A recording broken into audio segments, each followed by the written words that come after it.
আসসালামু আলাইকুম। আজকে আবার আমরা চলে আসলাম যুক্তিবিদ্যা টেস্ট পেপার সলভিং ক্লাস এবং রিভিশন ক্লাসের উপরে। আজকে আমরা আলোচনা করব চ্যাপ্টার 3। এই চ্যাপ্টারটা মূলত হচ্ছে, আমরা জানি যে চ্যাপ্টারটা অনেক বড় একটি চ্যাপ্টার এবং এই চ্যাপ্টারের সবগুলো অংশ আমাদের শর্ট সিলেবাসের মধ্যে নেই।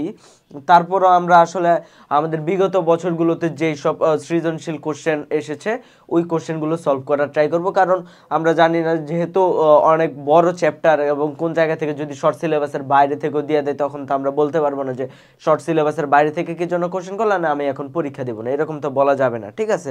আর যেহেতু মেইন জায়গা থেকে আমরা জানি যে কিছু নির্দিষ্ট জায়গা থেকে এইগুলো আসে, আমাদের পরীক্ষায় সৃজনশীলগুলো আসে, তো আমরা ট্রাই করব যে আসলে ওই বিষয়গুলাই আলোচনা করা এবং প্রিভিয়াস আমরা যেসব জিনিস পড়েছি বা যদি ভুলে গিয়ে থাকে ওই বিষয়গুলো আমরা একটু রিভিশনের চেষ্টা করব, ঠিক আছে।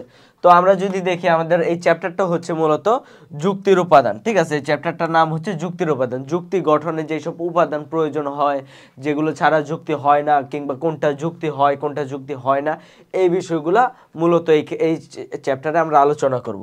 তো আমরা যদি যাই প্রথম সৃজনশীলে, তাহলে এক্ষেত্রে দেখা যাচ্ছে যে এক্ষেত্রে আমাদের দেখো প্রথমে বলা আছে যে নিরপেক্ষ পদ কি, ঠিক আছে। লজিকটা আসলে দেখো আমাদের যদিও এই ক্ষেত্রে ব্যবহারিক আছে বইয়ের মধ্যে, বাট আমাদের কারিকুলামে কিন্তু এই ক্ষেত্রে আমাদের ব্যবহারিক নেওয়া হয় না যুক্তি জিওগ্রাফির মতো। কিন্তু এইটা যদিও আমাদের তোমার থিওরিটিক্যাল একটা চ্যাপ্টার, বাট এইটার মার্কিংসটা কিন্তু তোমার ম্যাথমেটিক্সের মতোই হয়, ঠিক আছে। এটার কিন্তু ম্যাথের মতোই কিন্তু এটার নাম্বারটা দেওয়া হয়। তো কিভাবে পাবো ওই নাম্বারগুলা, কিংবা কিভাবে অ্যান্সার করলে আমরা এই নাম্বারগুলা পেতে পারি, ওই বিষয়গুলো আমরা আজকে মূলত আলোচনা করব। তো আমরা যদি প্রথমে দেখি যে নিরপেক্ষ পদ কি।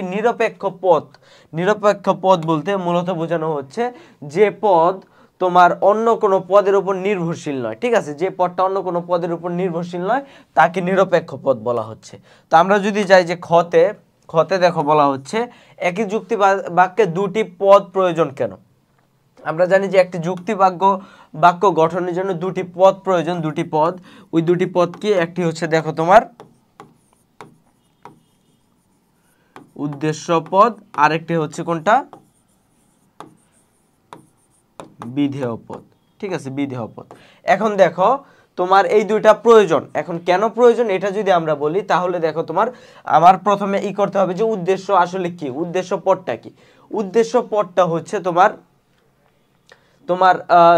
একটা যে বিষয়টা নিয়ে বলা হয়, ঠিক আছে, ওইটা। আর বিধেয়টা হচ্ছে তোমার উদ্দেশ্যকে যে এটা দেয়। যেমন আমি যদি তোমার বলি, দেখো তোমার যদি আমি বলি সকল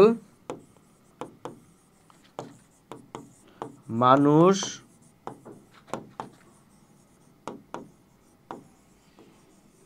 মরণশীল। আর এইটা দেওয়ার প্রধান কারণ হলো আমরা যেহেতু একদিনে আমরা লজিক ভালোই পড়েছি, আমরা কিন্তু জানি যে এই একটা তোমার উদাহরণ কিন্তু আমরা সব পুরো ফার্স্ট পেপারের লজিক যা আছে সব কিন্তু কভার করে ফেলি শুধুমাত্র একটা উদাহরণ দিয়ে। একটা উদাহরণ ব্যবহার করে আমরা যত বিষয় আছে সবগুলা বিষয় আমরা কভার করে ফেলতে পারি। তো দেখো সকল মানুষের মরণশীল, এখানে আমাদের উদ্দেশ্য পদ হচ্ছে তোমার মানুষ। আর তোমার এই ক্ষেত্রে তোমার কি মরণশীলটা হচ্ছে বিধেয়। দেখো যাকে উদ্দেশ্য করে কিছু বলা হয় সেটা হচ্ছে উদ্দেশ্য পদ। যাকে উদ্দেশ্য করে, কাকে উদ্দেশ্য করে, এই মানুষকে। মানুষ আসলে যে মরণশীল, যে মানুষকে উদ্দেশ্য করে একটা কথা বলা, এইটা হচ্ছে তোমার উদ্দেশ্য। আর মরণশীলটা বিধেয় কিভাবে, উদ্দেশ্য সম্পর্কে যা বলা হয় সেটা হচ্ছে বিধেয়।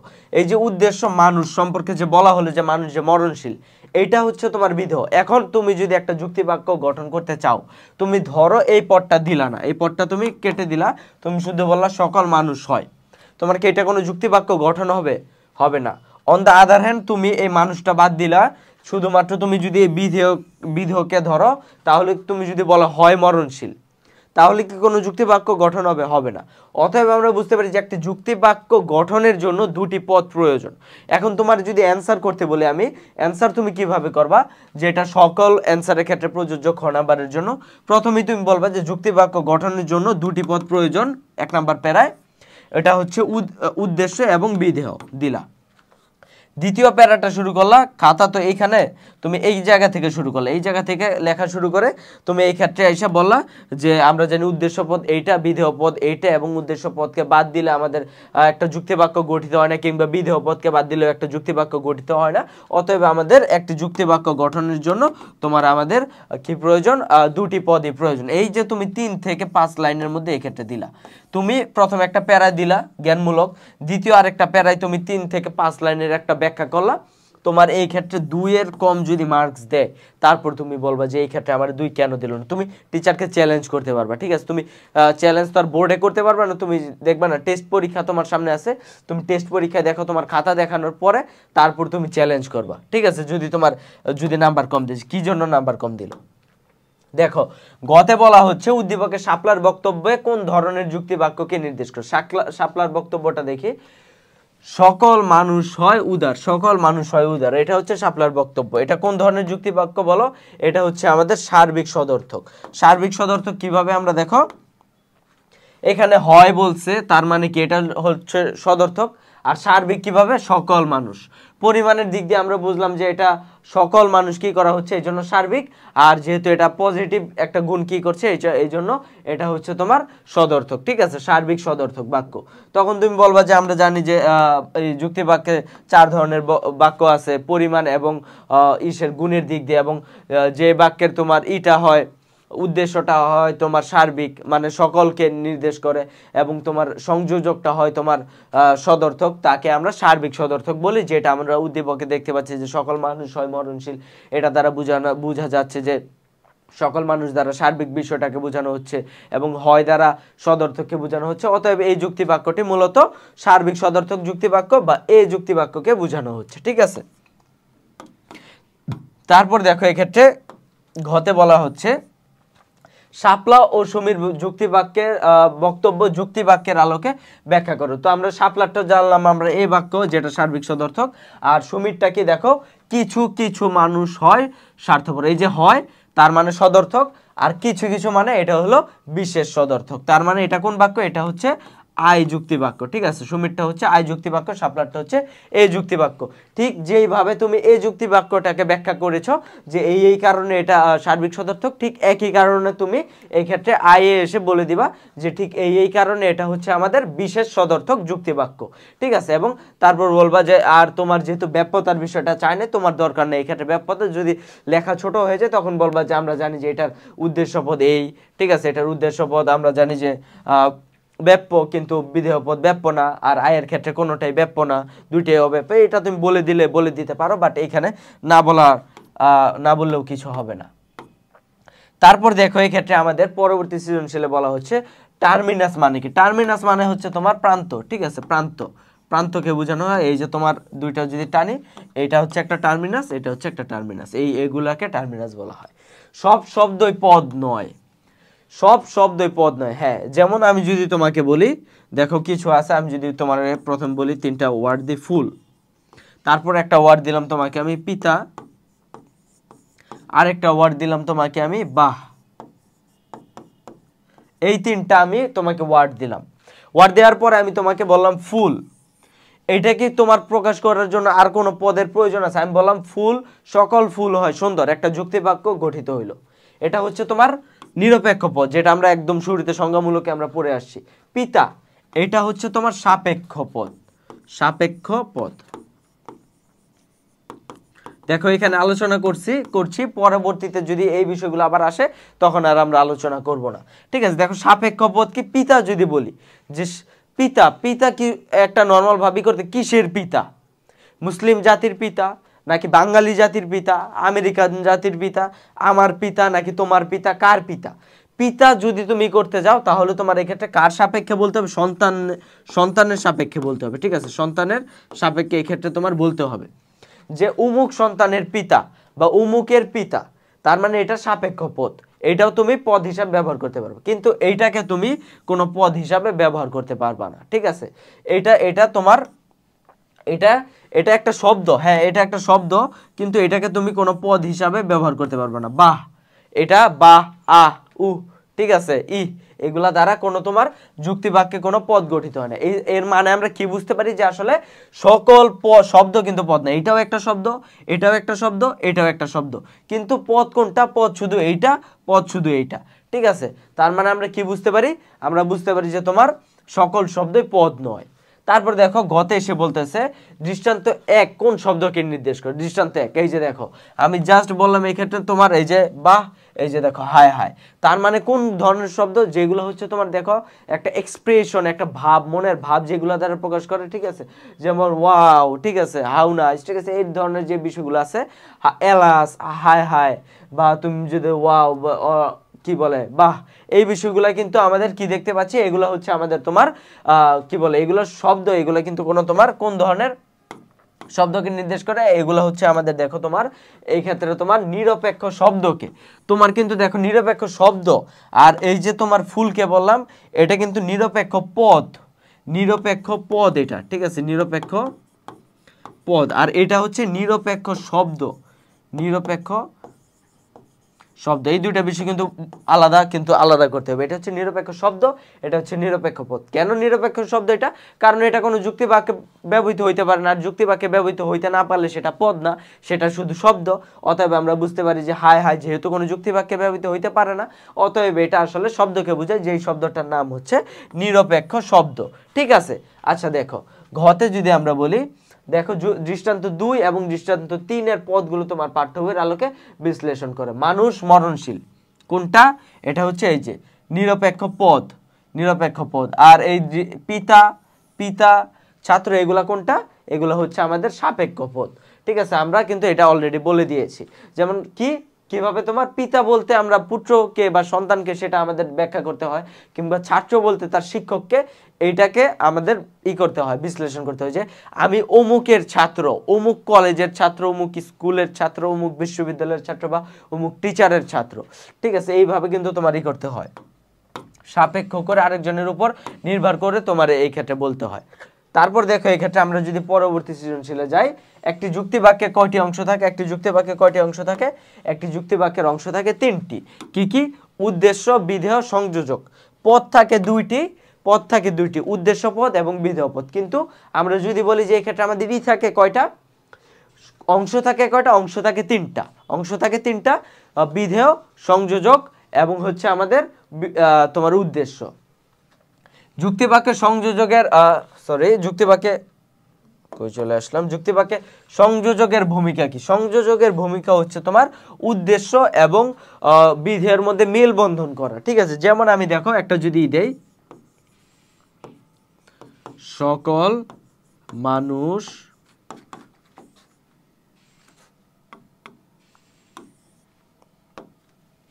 ড্যাশ মরণশীল। ঠিক আছে, ড্যাশ মরণশীল। আর এই ক্ষেত্রে বললাম কোন মানুষ ড্যাশ অমরণশীল। ঠিক আছে, এখন যদি তোমার আমি বলি যে এই দুইটা সেন্টেন্স কি আমাদের হইছে, দুইটা সেন্টেন্স, এই দুইটা সেন্টেন্স কি আমাদের অর্থ সম্পূর্ণভাবে পরিপূর্ণ হয়েছে, বা এই যুক্তি বাক্যগুলো সম্পূর্ণভাবে পরিপূর্ণ হয়েছে? হয়নি। কারণ কি? কারণ হচ্ছে এই দুইটা উদ্দেশ্য এবং বিধেয়, উদ্দেশ্য এবং বিধেয়ের মধ্যে মেলবন্ধন হয় না। এই মেলবন্ধনটার জন্য কি করতে হবে? এই মেলবন্ধনটার জন্য আমাদের এই ক্ষেত্রে সংযোজক আনতে হবে। ঠিক আছে, সংযোজক আনতে হবে যুক্তি বাক্য অনুযায়ী। যেমন এই ক্ষেত্রে হবে হয়, যেহেতু এটা এ বাক্য, আর এটা যেহেতু ই বাক্য, এই জন্য এটা এই ক্ষেত্রে আনতে হবে নয়। কোনো মানুষ নয় অমরণশীল, সকল মানুষ হয় মরণশীল। এইটাই হচ্ছে যুক্তি বাক্যের সংযোজকের ভূমিকা, মেলবন্ধন করা। গতে বলা হচ্ছে উদ্দীপকের রিয়ার বক্তব্যটি কোন ধরনের যুক্তি বাক্য? রিয়ার বক্তব্য কি ছিল? রিয়ার বক্তব্য ছিল আসলে সব ফুলই দেখতে সুন্দর নয়, আসলে সব ফুলই দেখতে সুন্দর নয়। কোন ধরনের যুক্তি বাক্য এটা? এটা কোন ধরনের যুক্তি বাক্য? এটা হচ্ছে আমাদের দেখো কোন ধরনের যুক্তি বাক্য কি হয়? এটা কোন ধরনের যুক্তি বাক্যই না। কারণ কি? দেখো তুমি প্রথমত আমরা এই ক্ষেত্রে বলতেছি সব ফুলই, ঠিক আছে, দেখতে সুন্দর নয়। এই যে আমাদের যে স্ট্রাকচারটা, কি স্ট্রাকচারটা? উদ্দেশ্য, তারপর সংযোজক, তারপর বিধেয়ক। এই স্ট্রাকচারটা কি এখানে মেনটেন হয়েছে? না। ইট ইজন্ট মেইনটেইনড হেয়ার, ঠিক আছে, এটা মেইনটেইন করা হয় নাই। এটা এই ক্ষেত্রে দেখো প্রথমে আমাদের উদ্দেশ্য দিল, তারপর আবার দেখো এই ক্ষেত্রে সুন্দর এই বললো, এই ক্ষেত্রে কি বললো, তারপর আবার এই ক্ষেত্রে দেখো এই সংযোজক দিল শেষে। তার মানে এটা কিন্তু কোনো ধরনের যুক্তি বাক্য নয়। তোমাকে কিন্তু এখানে ভেবাচাকা খাওয়াই দিবে যে এই ক্ষেত্রে বলেছে যে কোন ধরনের যুক্তি বাক্য, তার মানে তুমি ধরে নেবা যে এটা তো একটা যুক্তি বাক্য অবশ্যই। এখন আমি বলে দিব যে এটা সব ফুলই দেখতে সুন্দর নয়, মানে কি কিছু কিছু ফুল নয় সুন্দর, অতএব আমরা বুঝতে পারি যে এটা আসলে তোমার কি, এটা আমাদের বিশেষ এই যুক্তিবাক্য, ঠিক আছে, কি বিশেষ সদর্থক যুক্তিবাক্য বা বিশেষ অর্থক যুক্তিবাক্য, যেটা তুমি ট্রান্সফার করো। বাট ওইটা তো তুমি ট্রান্সফার করার পরে, কিন্তু ট্রান্সফার করার আগে বর্তমান যে অবস্থায় আছে এটা কি কোনো ধরনের যুক্তিবাক্য? এটা কোনো ধরনের যুক্তিবাক্য নয়, এটা একটা ব্যাকরণিক যুক্তিবাক্য, কারণ এই ক্ষেত্রে স্ট্রাকচারটা ইজ নট মেইনটেইনড হিয়ার, ঠিক আছে। আচ্ছা, তারপর যদি আমরা দেখো এই ক্ষেত্রে ঘতে বলা হচ্ছে উদ্দীপকের সীমা এবং সীমার বক্তব্যে তোমার পাঠ্য বইয়ের আলোকে বিশ্লেষণ করো। দেখো সীমার বক্তব্যটা যদি আমরা দেখি, এই ক্ষেত্রে বলা হচ্ছে কিছু ফুল হয় সুন্দর, আর এই ক্ষেত্রে দেখো আমাদের এই সীমার বক্তব্যে বলা হচ্ছে অনেক ফুল সুন্দর নয়। এখন পাঠ্য বইয়ের আলোকে বিশ্লেষণ করতে বলা হয়েছে, আমরা দেখবো যে এটা এইগুলো যদি যুক্তিবাক্য হয় তাহলে কোন ধরনের যুক্তিবাক্য, আর যদি যুক্তিবাক্য না হয় তাহলে এগুলো হচ্ছে আমাদের কি, এগুলো হচ্ছে ব্যাকরণিক যুক্তিবাক্য, ব্যাকরণিক বাক্য। তো আমরা দেখি আসলে এগুলো কি কোনো যুক্তিবাক্য কিনা। দেখো এই ক্ষেত্রে বলা হচ্ছে আমাদের উদ্দীপক সীমার বক্তব্যের মাধ্যমে যুক্তিবাক্য এবং সীমার বক্তব্যের মাধ্যমে কি হচ্ছে আমাদের ব্যাকরণিক বাক্য আসতেছে। দেখো কিভাবে আমরা বুঝবো, এক্ষেত্রে সীমার বক্তব্য দেখো কিছু কিছু ফুল হয় সুন্দর, কিছু ফুল, তারপর দেখো সংযোজক, উদ্দেশ্য, সংযোজক, তারপর বিধেয়। তার মানে কি এই ক্ষেত্রে কি কিন্তু আমাদের কি বলো, এক্ষেত্রে কিন্তু আমাদের আই যে যুক্তিবাক্যটা, ওই আই যুক্তিবাক্য বিশেষ সদর্থক যুক্তিবাক্যকে বোঝানো হচ্ছে। অতএব এটা একটা যুক্তিবাক্য, কারণ এই ক্ষেত্রে স্ট্রাকচারগুলো মেনটেন করা হয়েছে। আর যদি আমরা এই ক্ষেত্রে যাই অনেক ফুল দেখতে সুন্দর না, এটা কিন্তু ঠিক একই রকম এই রিয়ার যে বক্তব্যটা ওই বক্তব্যটার মতোই, যে অনেক ফুল দেখতে সুন্দর নয়। তার মানে কি এই ক্ষেত্রে কিন্তু স্ট্রাকচারগুলো মেনটেন করা হয় নাই। তারপর দেখো এই ক্ষেত্রে বলা হচ্ছে পরবর্তী যুক্তিবাক্যে সার্বিক সদর্থক যুক্তিবাক্য কি। সার্বিক সদর্থক যুক্তিবাক্য হচ্ছে যেই যুক্তিবাক্যের উদ্দেশ্যটা আমাদের সকল বিষয়কে বোঝানো হবে এবং যেই যুক্তিবাক্যের সংযোজকটা সদর্থক হবে বা আমাদের বিধেয়টা উদ্দেশ্য সম্পর্কে একটা তোমার পজিটিভ কথা বলবে বা পজিটিভ বা স্বীকৃতিমূলক একটা দিবে, স্টেটমেন্ট দিবে, সেটাকে আমরা এই ক্ষেত্রে কি বলে সার্বিক সদর্থক বলবো। যেমন দেখো যে যুক্তিবাক্যের বিধেয় পদটি উদ্দেশ্য পদের সমগ্র বাক্যার্থকে স্বীকার করে, এই যে স্বীকার করে এই জন্য এটা হচ্ছে তোমার সদর্থক, আর সমগ্র এই জন্য এটা হচ্ছে সার্বিক, ঠিক আছে। সমগ্র একটা বাক্যার্থকে প্রকাশ করে সমগ্র পরিমাণ, এই জন্য এটা কি, এই জন্য এটা সার্বিক, আর স্বীকার করে এই জন্য এটা হচ্ছে তোমার কি বলে সদর্থক। দেখো আই যুক্তিবাক্যের কোন পদই ব্যাপ্য নয় কেন। আই যুক্তিবাক্যের আমরা দেখো ব্যাপ্যতা আমরা দুইটা সূত্র বের করেছি, সেটা হচ্ছে মানে তোমার যুক্তিবিজ্ঞানীরা বের করেছে, সেটা হচ্ছে একটা দেখো সার্বিকতার হিসাবে, আর একটা হচ্ছে তোমার কি বলে নর্থক, ঠিক আছে। সার্বিক হইলে তার কি ব্যাপ্য, সার্বিক হলে তার উদ্দেশ্য ব্যাপ্য,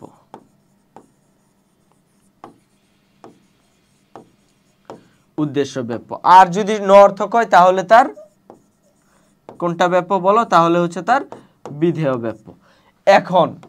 এখন মজার বিষয় দেখো, বিশেষ আই কোনটা, আই হচ্ছে আমাদের বিশেষ সদর্থক,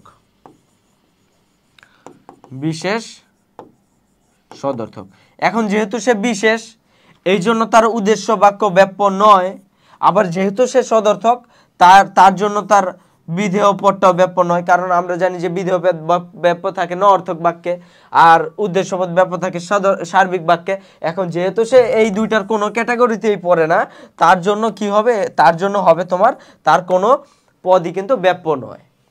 তারপর দেখো এক্ষেত্রে গতে বলা হচ্ছে দৃশ্যকল্প 2-এ উল্লিখিত বিস্ময় সূচকগুলো শব্দগুলো পদ হতে পারে না কেন।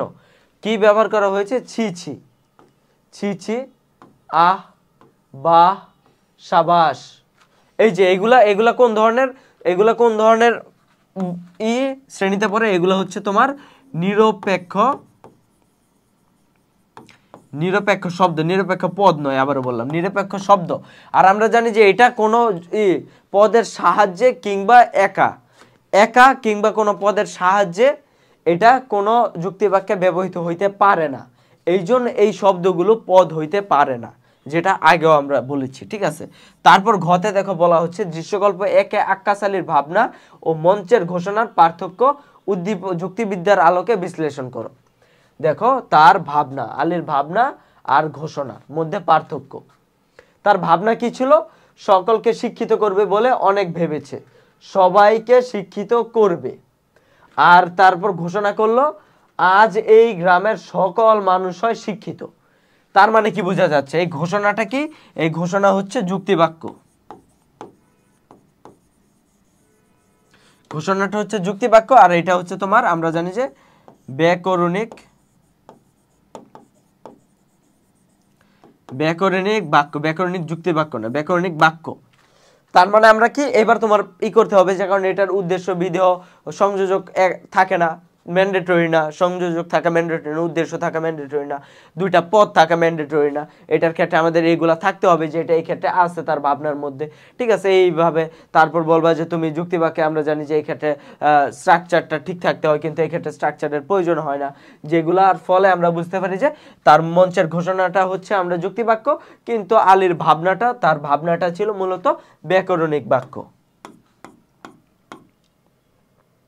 তারপর দেখো এক্ষেত্রে আমাদের পরবর্তী সৃজনশীলে বলা হচ্ছে জাত্যর্থ কি? জাত্যর্থ হচ্ছে কোন পদের গুণগত যেই দিকটা বা আবশ্যিক গুণ যেই দিকটা, গুণের যে দিকটা, সেটা হচ্ছে তোমার জাত্যর্থ পদের অপরিহার্য বা আবশ্যিক, যেটা তার মধ্যে থাকতেই হবে, ওই শ্রেণীর মধ্যে থাকতেই হবে এটা। ঠিক আছে, তারপর দেখো এক্ষেত্রে আমাদের পরবর্তী বলা হচ্ছে বিপরীত শব্দ এবং বিরুদ্ধ পদ এক নয় কেন।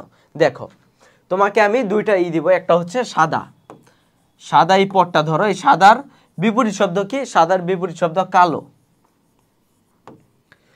আর সাদা, আবার বললাম সাদার বিরুদ্ধ পদ কি? অসাদা। সাদা এবং কালো, সাদা এবং কালো বাদে কি পৃথিবীতে আর কোনো রং আছে? আছে, অবশ্যই আছে। এই যে হলুদ কালার, এই যে ব্রাউন কালার, ঠিক আছে, এই যে লাল কালার, অনেক কালার আছে। সাদার বিপরীত কালার যে কোনোটাই হইতে পারে। বিপরীত শব্দ, বিপরীত শব্দ কোন শ্রেণীর সম্পূর্ণ ব্যক্তার্থকে করে না, ধরে না। ঠিক আছে, ঠিক আছে, এটা বুঝতে হবে।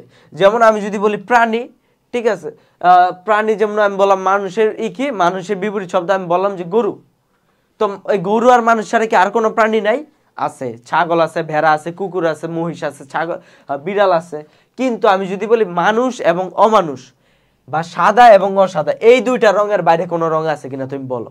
তুমি বলবা কালো আছে, ওটা তো অসাদার মধ্যে পড়ে। তুমি বলবা লাল আছে, লাল তো অসাদার মধ্যে পড়ে। তুমি বলবা ব্রাউন আছে, ব্রাউন তো অসাদার মধ্যে পড়ে। তার মানে কি বিরুদ্ধ পদটা তোমার ওই শ্রেণীর সমগ্র ব্যক্তার্থকে বা সমগ্র পরিমাণকে তোমার একদম করে তুলে ধরে, কিন্তু বিপরীত শব্দ সম্পূর্ণ ব্যক্তার্থকে, সম্পূর্ণ পরিমাণকে করতে পারে না, তোমার কি নিজের মধ্যে নিতে পারে না, প্রকাশ করতে পারে না।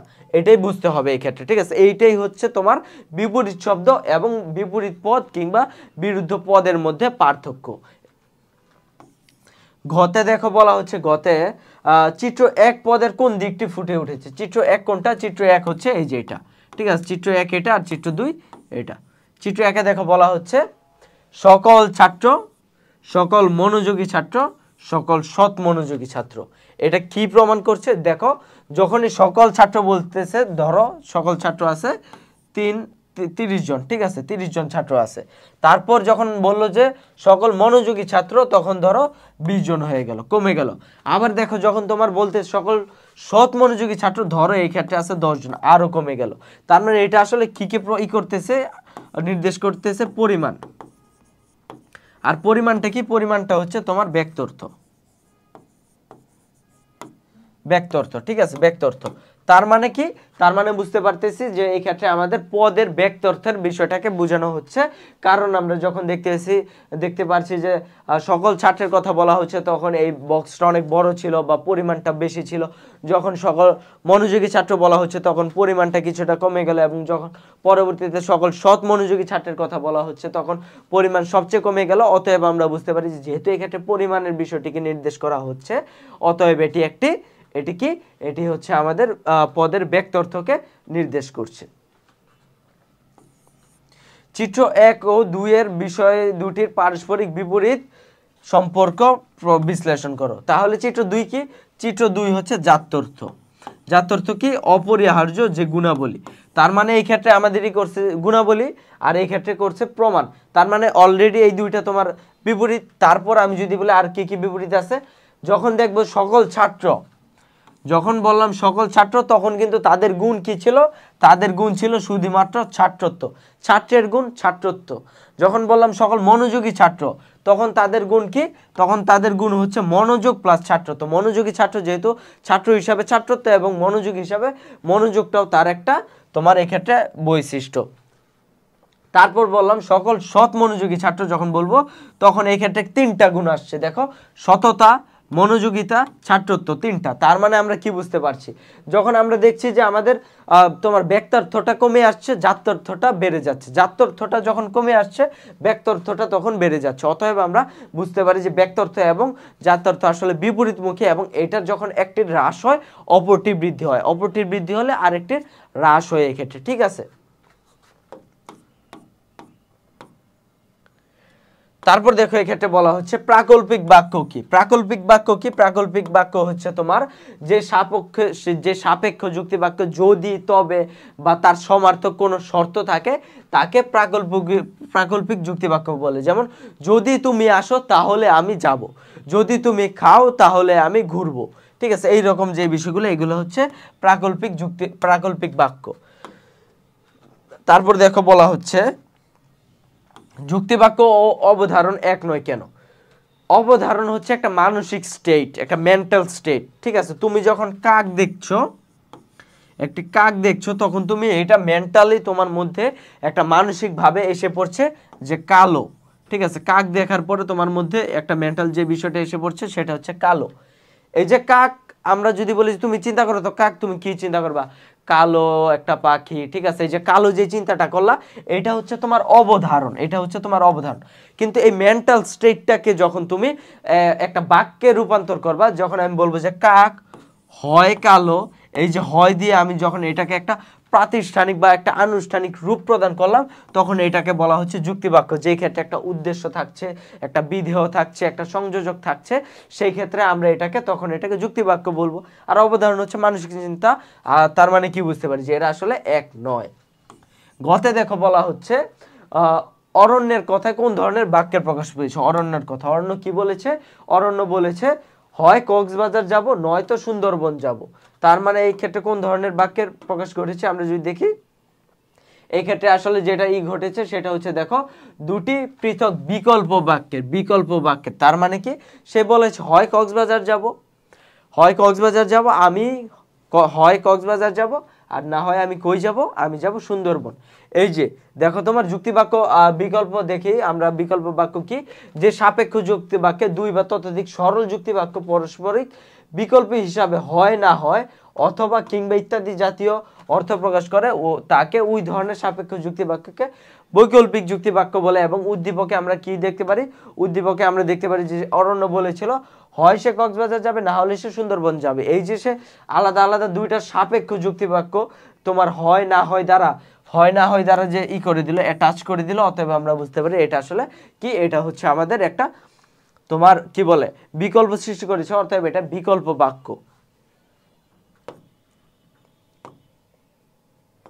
তারপর ঘতে দেখো বলা হচ্ছে মিতা এবং বনলতার কথায় যে দুই ধরনের বাক্যের প্রকাশ পেয়েছে। দেখো, মিতা এবং বনলতা কি বলেছে? মিতা বলেছে কক্সবাজার হয় পৃথিবীর দীর্ঘতম সমুদ্র সৈকত, আমি সেখানে যাব। আর বনলতা বলল যদি কক্সবাজার যাই তবে তো সুন্দরবন যাওয়া হবে না। তো কোন ধরনের যুক্তি বাক্য? তাদের কথায় আমরা যদি দেখি, মিতার কথায় প্রথমে আসি। মিতার কথায় আসলে মিতা বলেছিল যে কক্সবাজার হয় পৃথিবীর দীর্ঘতম সমুদ্র এই সৈকত, এটা দ্বারা একটি অবধারণ প্রকাশিত হয়েছে, যা একটি উক্তি বিবৃত হয়েছে। ঠিক আছে, অবধারণ তার আর কি মানসিক যে বিষয়টা এইটা, ঠিক আছে, যেটা সরল এবং এটার মাধ্যমে যখন সে এটা প্রকাশ করেছে ওই অবধারণটা যুক্তিবাক্যে রূপান্তরিত হয়ে গেছে। ঠিক আছে, এইটা সরল যুক্তিবাক্য। আর যখন আমরা তোমার বনলতার কাছে যাব, বনলতা বলেছিল কি, বনলতা যদি কক্সবাজার যাই তবে তো সুন্দরবন যাওয়া হবে না। সুন্দরবন যাওয়া হবে না কেন? এই যে যদি তবে শর্ত দ্বারা যুক্ত করে দিয়েছে, তার মানে এটা কোন ধরনের যুক্তিবাক্য? এটা হচ্ছে যৌগিক যুক্তিবাক্য। তার মানে আমরা জানি যে মিতার যুক্তিবাক্যটা ছিল সরল যুক্তিবাক্য, আর তোমার আমরা বনলতার বাক্যটা ছিল যৌগিক যুক্তিবাক্য। ঠিক আছে, এইটাই। এই ক্ষেত্রে তুমি সরল যুক্তিবাক্য কি এটা একটু এই করে দিবা, সংজ্ঞাটা দিয়ে দেবে, এবং যৌগিক যুক্তিবাক্যটা কি সেটাও একটু সংজ্ঞা দিয়ে দিবে। ঠিক আছে, তারপর দেখি আমরা এই ক্ষেত্রে বলা হচ্ছে টার্মিনাস শব্দটির অর্থ কি, জানি যে প্রান্ত। ঠিক আছে, জানি যে আমরা এটার শব্দের অর্থ হচ্ছে সীমা বা প্রান্ত। তারপর দেখো বলা হচ্ছে ছি ছি শব্দটি পদ নয় কেন, কারণ এটা হচ্ছে নিরপেক্ষ শব্দ। কেন পদ নয় আমরা অলরেডি বলে দিয়েছি। তারপর দেখো উদাহরণ একে তোমার পাঠ্য বইয়ের কোন ধরনের যুক্তিবাক্যকে নির্দেশ করছে? কোন ধরনের যুক্তিবাক্যকে? সকল শিশু হয় কোমলমতি। কোন ধরনের? এটা হচ্ছে আমাদের এই যুক্তিবাক্য। এবং এই যুক্তিবাক্য কেন এটা আমরা অলরেডি বলে দিয়েছি। সার্বিক সদর্থক এই ক্ষেত্রে আমাদের বিধেয়টা, এই বিধেয়টা এই ক্ষেত্রে তোমার সমগ্র বিষয়টাকে সকল শিশুকে তোমার স্বীকার করেছে যে তারা হয় কোমলমতি, এটা এই জন্য এটা সার্বিক সদর্থক যুক্তিবাক্য। আর তারপর দেখো এই ক্ষেত্রে বলা হচ্ছে 2 নাম্বার যে উদাহরণ, 2 নাম্বারের উদাহরণ বাক্যটা কি যুক্তিবাক্য?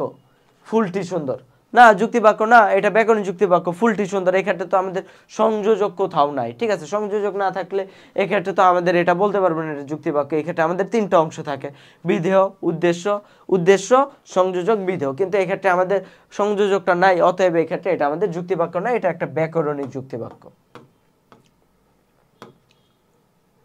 তারপর দেখো এক্ষেত্রে বলা হচ্ছে শব্দ কত প্রকার ও কি কি। শব্দ কত প্রকার? শব্দ হচ্ছে আমাদের তোমার 3 প্রকার, পদযোগ্য শব্দ, তারপর সহপদযোগ্য শব্দ, আর পদ নিরপেক্ষ শব্দ। পদ নিরপেক্ষ শব্দ কোনটা? ওই যে হায় হায়, বাহ বাহ। আর পদযোগ্য শব্দ হচ্ছে ফুল, মানুষ, মননশীল। আর সহপদযোগ্য শব্দ কোনগুলা? পিতা, ছাত্র, শিক্ষক, এগুলা। তারপর দেখো হায় হায় পদটি শব্দ, হায় শব্দটি কেন পদ নয়? জানি আমরা, নিরপেক্ষ শব্দ। তারপর দেখো উদ্দীপকে উল্লিখিত গালিব স্যার আর স্নেহার বক্তব্য। গালিব স্যার আর স্নেহা কি বলেছে? গালিব স্যার বলেছে শ্রীলঙ্কায় দ্রব্যমূল্য ব্যাপক হারে বৃদ্ধি পেয়েছে। ঠিক আছে, এটা বললো তিনি। আর আমরা স্নেহা কি বললো? স্নেহা বললো দ্রব্যের যোগান কমে গেলে দাম বাড়ে, আবার যোগান বেড়ে গেলে দাম কমে যায়। আচ্ছা, স্নেহার বক্তব্য পাঠ্যবইয়ের কোন বিষয়টি কি করছে? ব্যাপক হারে বৃদ্ধি পেয়েছে। কোন বিষয়টি? এটি হচ্ছে আমাদের ব্যক্তার্থ এবং যথার্থ। কারণ কি দেখো স্নেহার বক্তব্যটা যদি দেখো, দ্রব্যের দাম বাড়লে, ইকোনমিক্সের বিষয়টা, যে দাম বাড়লে যোগান কমে, তোমার কি বলে, যোগান কমলে দাম বেড়ে যায়। ঠিক আছে, আবার যোগান বাড়লে দাম কমে যায়। এই যে বিষয়টা, হ্রাস বৃদ্ধির যে বিষয়টা, বিপরীতমুখী যে বিষয়টা, এই বিষয়টাকে আসলে কি প্রমাণ করে? এই বিষয়টাকে আসলে আমাদের ব্যক্তার্থ এবং জাত্যার্থের বিষয়টাকে নির্দেশ করে। আর শ্রেয়সীর বক্তব্যটা কি ছিল? শ্রেয়সীর বক্তব্যটা ছিল তোমার কি, আমরা যদি দেখি, শ্রেয়সীর বক্তব্য ছিল যে কোন সময় এর ব্যতিক্রম দেখা যায়। কোন সময় এর ব্যতিক্রম বলতে আসলে ব্যক্তার্থ জাত্যার্থের যে ব্যতিক্রমটা, ব্যক্তার্থ এবং জাত্যার্থের যে ব্যতিক্রমটা। ঠিক আছে, এই ব্যতিক্রমগুলো আমাদের কিন্তু পাঠ্য বইয়ে আছে, ওই বিষয়গুলো তোমার এখানে ঠিক করতে হবে। তারপর যদি আমি বলি যে যেমন তোমার এই ক্ষেত্রে যদি আমরা দেখি যে তোমার, ঠিক আছে, তুমি যে আমরা যদি বলি যে ব্যক্তার্থ বাড়লে জাত্যার্থ কমে, ঠিক আছে, এটা যদি বলি যে মানুষের জাত্যার্থ কি? মনুষ্যত্ব। এখন মানুষ যদি বাড়ে তাহলে কি জাত্যার্থ মনুষ্যত্ব কমে যাবে? কমবে না। ঠিক আছে, ঠিক এরকম যেমন হীরার ধরো একটা তোমার কি বলে, হীরার ধরো একটা নতুন গুণ বের হইলো। ঠিক আছে, একটা নতুন কি বলে তোমার একটা নতুন জাত্যার্থ আসলো, তার ফলে কি তখন কিন্তু আর হীরার কি ব্যক্তার্থ কমবে? হীরার ব্যক্তার্থ কমবে না, তখন ওইটাকে আমরা হয়তো বা হীরাই বলবো না। যেমন কার্বন আর হীরা কিন্তু একই বিষয়, একই, কিন্তু ওইটার মধ্যে বেসিক কিছু স্ট্রাকচারাল ডিফারেন্সের কারণে একটা কার্বন আর একটা হচ্ছে হীরা। এখন মানে হীরাও তো মূলত কার্বন দ্বারাই তৈরি। এখন একটা হচ্ছে কয়লা, একটা হচ্ছে হীরা। এখন দুইটা বেসিক জিনিস দ্বারাই গঠিত কার্বন, কিন্তু একটা কয়লা আর একটা তোমার হীরা। এখন দেখো আমি যদি বলি যে কলের একটা নতুন গুণ প্রকাশ পেলো, ঠিক আছে, জাত্যর্থ বাড়লো, তখন কি ওইটার ব্যক্তার্থ কমে যায়? ব্যক্তার্থ কমে না, কারণ ওই সম্পূর্ণ জিনিসটাই চেঞ্জ হয়ে যাচ্ছে, ওই কয়লাটা সম্পূর্ণ চেঞ্জ হয়ে হীরা হয়ে যাচ্ছে, ঠিক আছে। এই যে ব্যতিক্রমগুলো এগুলো এই ক্ষেত্রে বলা হচ্ছে, ঠিক আছে, যে তোমার সবসময় যে ব্যক্তার্থ কমলে জাত্যর্থ বাড়বে কিংবা জাত্যর্থ বাড়লে ব্যক্তার্থ কমে যাবে এইরকম না বিষয়গুলো, ঠিক আছে। তো পরবর্তী সৃজনশীলে যদি আমরা যাই, দেখো এক্ষেত্রে বলা হচ্ছে সরল পদ কি? সরল পদ হচ্ছে আমাদের দেখো যেই পদ একটি মাত্র শব্দ দিয়ে গঠিত সেটা হচ্ছে সরল পদ। তারপর দেখো সকল পদ শব্দ নয় কেন? কারণ যেই পদটি যুক্তি বাক্যে ব্যবহৃত হইতে পারে না সেটা আমরা জানি যে পদ নয়, যেমন পদ নিরপেক্ষ শব্দ যেটা আছে। তারপর দেখো চিত্র এক কোন ধরনের যুক্তি বাক্য? চিত্র একে কি? এই যে চিত্র এক, এই ক্ষেত্রে এস দ্বারা কি বোঝানো হচ্ছে? উদ্দেশ্য। পি দ্বারা কি বোঝানো হচ্ছে? বিধেয়। আর এই দাক্কাটা মানে বোঝানো হচ্ছে ব্যাপ্য, আর ফাঁকা মানে অব্যাপ্য। তার মানে এস যেহেতু উদ্দেশ্য, তার মানে এটা হচ্ছে ব্যাপ্য, আর বিধেয় অংশটা অব্যাপ্য। এটা কোনটা? এটা হচ্ছে আমাদের এই যে যুক্তি বাক্য, সার্বিক যে যুক্তি বাক্য। তোমার এই ক্ষেত্রে বলতে হবে যে আমরা সার্বিকতা এবং ন অর্থকর্তার বিষয়ে আমরা জানি যে যেটা সার্বিক হয় সেটার উদ্দেশ্য পদ ই হয়, এবং যেটা ন অর্থক হয় সেটার তোমার বিধেয় পদ ই হয়। কিন্তু এই ক্ষেত্রে আমরা দেখতে পাচ্ছি যে বিধেয় পদ এটার ব্যাপ্য নয়, অতএব এটা আমরা জানি যে এটা ন অর্থক নয়, এটা সদর্থক। আবার যেহেতু আমরা দেখতে পাচ্ছি যে এটার তোমার যে উদ্দেশ্য পদটা এটা যেহেতু ব্যাপ্য, অতএব আমরা বুঝতে পারি যে এটা সার্বিক, অতএব আমরা বুঝতে পারি যে এটা সার্বিক সদর্থক যুক্তি বাক্য, যেটা হচ্ছে এই যুক্তি বাক্য। চিত্র 2 এবং চিত্র 3 যে যুক্তি বাক্য পাই তার ব্যাপ্যতার নিয়ম তুলনা করো। এই যে কি আমরা চিত্র 2 এবং চিত্র 3 কি? চিত্র 2 এ দেখো তোমার এই ক্ষেত্রে সাবজেক্টটা অব্যাপ্য কিন্তু পিটা ব্যাপ্য। তার মানে এটা কি? এটা হচ্ছে তোমার বিশেষ ন অর্থক, কারণ এটা ফাঁকা, তার মানে এটা হচ্ছে বিশেষ, আর এটা যেহেতু ভরাট তার মানে এটা হচ্ছে ন অর্থক, তার মানে বিশেষ ন অর্থক। আর এটা দুটাই ভরাট মানে কি? এটা হচ্ছে সার্বিক ন অর্থক, এটা হচ্ছে সার্বিক ন অর্থক। এখন এই ক্ষেত্রে তোমার ব্যাপ্যতার নিয়ম তুলনা করতে হবে। ব্যাপ্যতার নিয়ম যেটা সার্বিকতা এবং ন অর্থকতার ভিত্তিতে, যেটা আমি করেছিলাম, ঠিক আছে, সার্বিকতার ভিত্তিতে।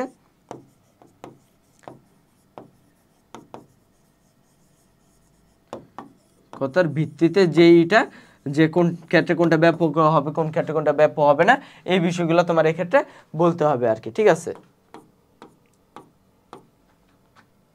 পরবর্তী সৃজনশীলে যদি আমরা যাই, দেখো এক্ষেত্রে বলা হচ্ছে এক আর্থক পদ কাকে বলে? এক আর্থক পদ দ্বারা তুমি দেখো যেটা একটা মাত্র অর্থ প্রকাশ করে। এক আর্থক মানে একটা অর্থ, ঠিক আছে, যেটা দ্বারা শুধুমাত্র একটা অর্থ প্রকাশ করে সেটা হচ্ছে এক আর্থক। তারপর সকল পদ শব্দ নয়, 100 বা 100 টাইমস আমরা এটা পেয়েছি। দৃশ্যকল্প একে কোনটাকে নির্দেশ করছে? সকল মানুষের মেরুদণ্ডী প্রাণী, অতএব এটা হচ্ছে আমাদের একটা যুক্তি বাক্যকে নির্দেশ করছে। আর সকল পাতা সবুজ এটা দ্বারা আমাদের কি? এটা দ্বারা নির্দেশ করছে ব্যাকরণিক বাক্য, অতএব আমরা এই ক্ষেত্রে তোমার যুক্তি বাক্য এবং ব্যাকরণিক বাক্যের মধ্যে পার্থক্যটা নির্দেশ করব। তারপর দেখো এক্ষেত্রে বলা হচ্ছে পরবর্তীতে এই যে একই জিনিস কোন ধরনের? চিত্র 2 দ্বারা এটা হচ্ছে জাত্যর্থ, 2 দ্বারা বোঝানো হচ্ছে জাত্যর্থ, আর 1 দ্বারা বোঝানো হচ্ছে ব্যক্তার্থ। এবং এদের মধ্যেকার সম্পর্কটাই করতে হবে, যে এটা বাড়লে ওটা কমে, এটা কমলে ওটা বাড়ে, ঠিক আছে। এবং পদের একটা দ্বারা পরিমাণকে নির্দেশ করে, একটা দ্বারা গুণকে নির্দেশ করে, এগুলাই, ঠিক আছে। পরবর্তী সৃজনশীলে যদি যাই, দেখো বিশ্লেষক যুক্তি বাক্য কি? বিশ্লেষক যুক্তি বাক্য হচ্ছে তোমার যেই যুক্তি বাক্য দ্বারা নতুন কোনো তথ্য প্রদান করে না, যেই যুক্তি বাক্যটা নতুন কোনো তথ্য প্রদান করে না সেটা হচ্ছে বিশ্লেষক যুক্তি বাক্য, ঠিক আছে।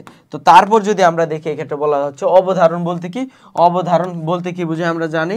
তারপর আবার যদি বলি অবধারণ হচ্ছে তোমার একটা মানসিক অবস্থা, ঠিক আছে, চিন্তার মানসিক অবস্থা, চিন্তার মানসিক অবস্থা, বা এটার দ্বারা মেন্টাল স্টেটকে বোঝানো হয়। গতে দেখো বলা হচ্ছে ছক এক কোন ধরনের যুক্তি বাক্যের শ্রেণীভাগ। এক কোনটা? এক যদি আমরা দেখি এক্ষেত্রে এক দ্বারা বোঝানো হচ্ছে বিশ্লেষক আর সংশ্লেষক। বিশ্লেষক এবং সংশ্লেষক কোন যুক্তি বাক্যের বিশ্লেষক এবং সংশ্লেষক হচ্ছে আমাদের তোমার যে তোমার তাৎপর্যের ভিত্তিতে যখন আমরা যুক্তি বাক্যকে ভাগ করি তখন কিন্তু আমরা বিশ্লেষক এবং সংশ্লেষক এই দুই ধরনের যুক্তি বাক্যকে পাই, ঠিক আছে।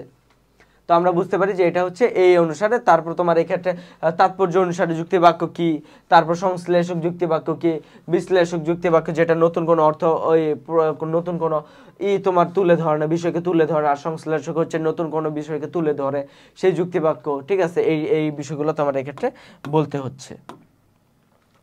আর তারপর দেখো যুক্তি বাক্যের শ্রেণী বিভাগ অনুসারে ছক 2 এবং 3 বর্ণনা করো। ছক 2 এবং 3। ছক 2 কি সার্বিক এবং বিশেষ, তার মানে এটা হচ্ছে পরিমাণের দিক থেকে আমরা যখন এটাকে ব্যাখ্যা করব। আর এই ক্ষেত্রে সদর্থক এবং নর্থক কখন, যখন আমরা এটাকে গুণের দিক থেকে আমরা এটাকে ব্যাখ্যা করব। ঠিক আছে,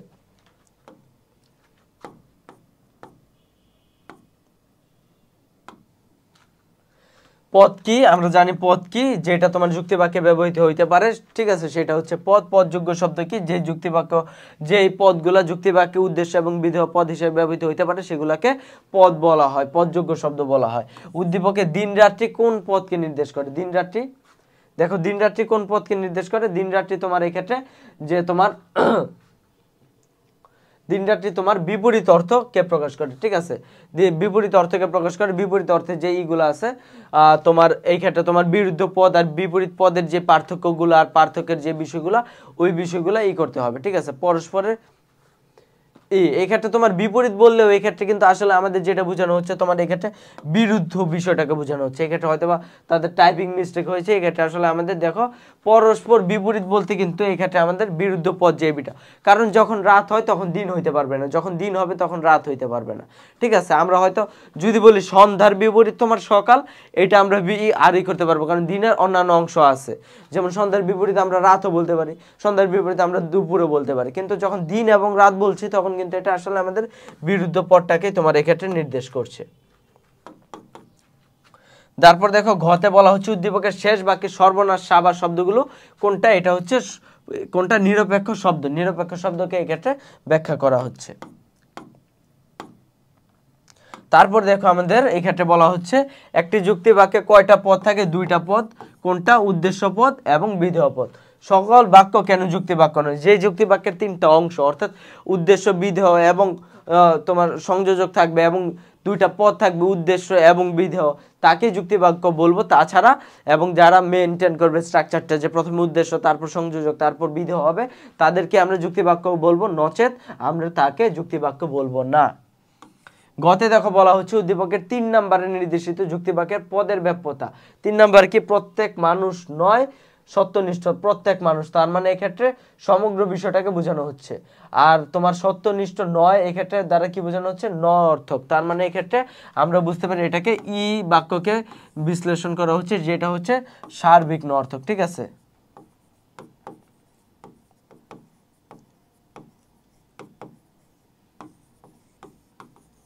সার্বিক নর্থকতার বিষয়টাকে এই ক্ষেত্রে আমাদের তুলে ধরা হচ্ছে। তারপর দেখো ঘতে বলা হচ্ছে উদ্দীপকে 1 এবং 2 এ নির্দেশিত যুক্তিবাক্যের স্বরূপ, পার্থক্য এবং পদের ব্যাপ্যতার নিয়ম। এই যে নিয়মটা তোমার এই ক্ষেত্রে পরবর্তীতে ব্যাখ্যা করতে হবে, আগে এই করতে হবে কোনটা কোন ধরনের যুক্তিবাক্য।